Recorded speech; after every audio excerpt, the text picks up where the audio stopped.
우리나라 대통령제를 제왕적 대통령제라고 하는데 제왕적 대통령제는 아니에요. 제왕적 대통령이기는 한데 그건 무슨 차이가 있냐 그러면 제도상 권력이 많이 부여되면 제왕적 대통령제지요. 그런데 제도는 안 그런데 대통령 된 사람이 실제로 그런 행동을 하면 그건 제왕적 대통령이 되는 거지. 헌법상 제도는 권력을 자제하도록 설계가 조금 돼 있어요. 돼 있는데 역대 대통령들이 그 헌법대로 하지 않고 함부로 해서 권력을 키운 측면이 있어요. 그게 예컨대 가장 단적인 예를 들면 국무위원은 국무총리의 제청으로 대통령이 임명하게 돼 있는데 형식은 국무총리가 제청을 해요. 그런데 이번 헌법 이전에 예전까지 포함해서 국무총리가 국무위원을 제청한 예는 그나마 이회창, 김종필 정도밖에 없는 걸로 알고 있어요. 대통령이 누구 장관 제청하시오 하면 찍어가 올리는 거야. 그게 우리 헌법하고 맞지 않는 거죠. 헌법상 대통령의 권력이 많기도 하지만 그것보다 훨씬 더 가요의 권력을 행사하는 거예요. 그럼 두 번째로 공기업의 장은 공기업의 임원들은 장관이 임명하게 되는 게 많습니다. 그런데 그걸 다 대통령실에서 찍어가 이 사람 임명하라 하는 식이에요. 그러니까 구별을 하지 않고 말하면 제왕적 대통령제가 되어버린 거지. 엄격한 법적 통제를 받습니다. 법을 넘어난 권력은 행사를 할 수 없고 그것도 법 안의 권력인지 엄격한 통제를 받기 때문에 남용 없이 유지가 되는 거죠. 그래서 우리나라 대통령은 실패한 제왕적 대통령제다. 이렇게 제가 이야기를 하는 거고 1987년 9차 개헌 이후 헌법이 만들어지면서 지금 대통령 8명의 대통령이 나왔잖아요. 그런데 그 중에서 본인이 구속되거나 본인이 탄핵되거나 본인의 가까운 가족이 구속되거나 탄핵된 사람이 한 명 빼고 모두잖아. 문재인 빼고.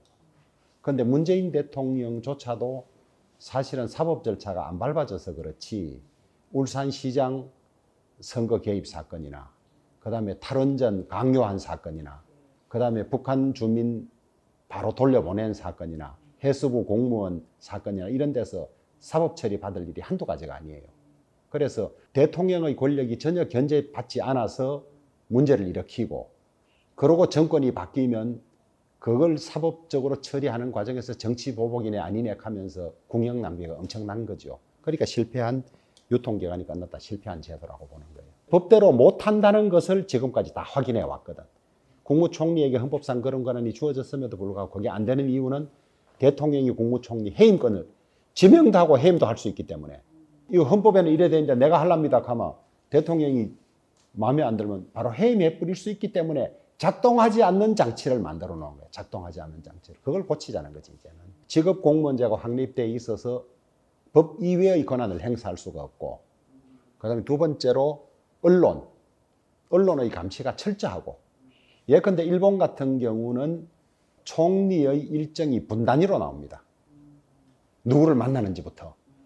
우리는 대통령이 누구를 나중에 보면 언론이 모르는 사이에 누구를 만나서 무슨 일을 했던 것들이 다 문제가 되잖아요. 그것처럼 언론이나 국민의 감시가 철저한 거죠. 철저한 거고 제가 94년에 법관 연수로 미국 가 있었는데 제가 헌법학 교수의 연구실을 썼어요.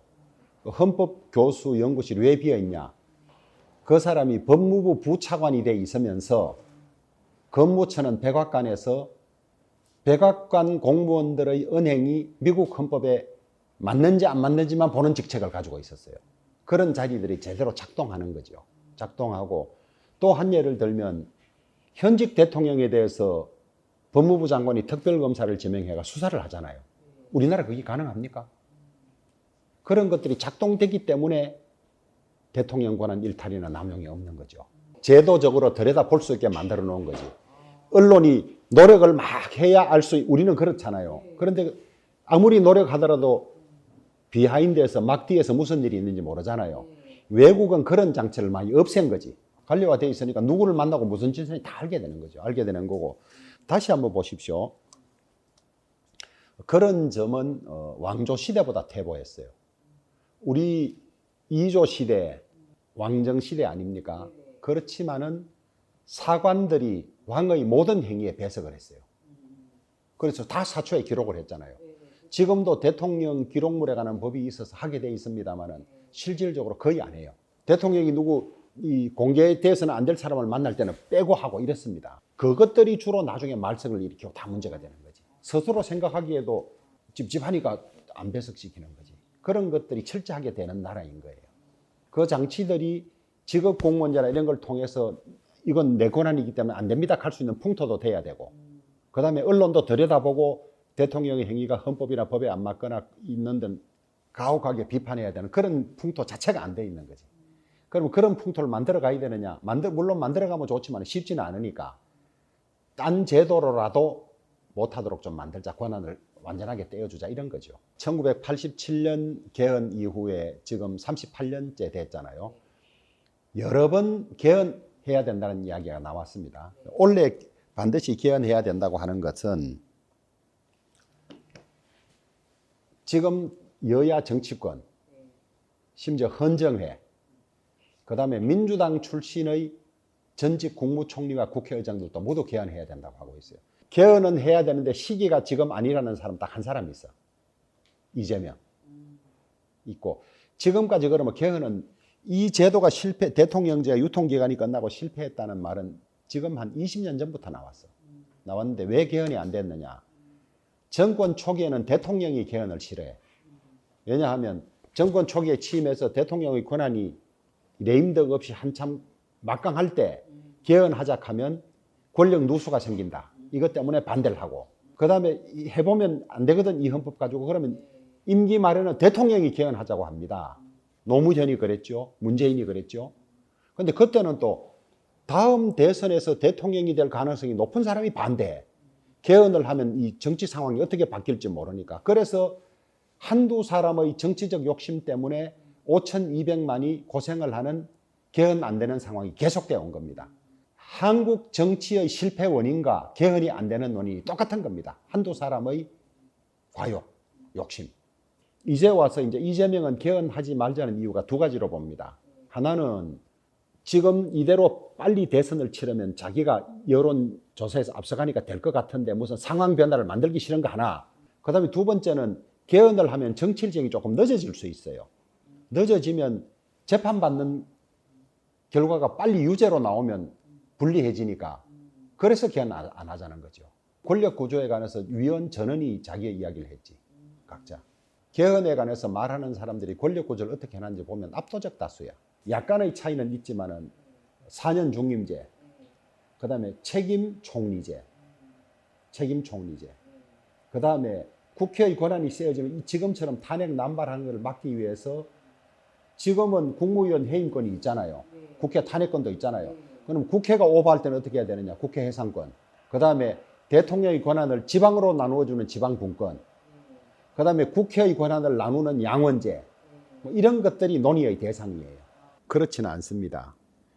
4년 중임제는 어찌 보면 대통령 임기를 5년에서 잘하면 8년으로 늘어나는 거지.